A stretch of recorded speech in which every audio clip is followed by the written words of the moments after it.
dia, meu nome é Patrick e eu estou na escola Deus Se Quiser. A história que eu vou contar hoje é de um dia que eu quase me afoguei.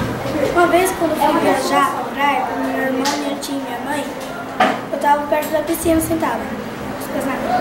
Quando de repente meu irmão chegou perto de mim e me assustou.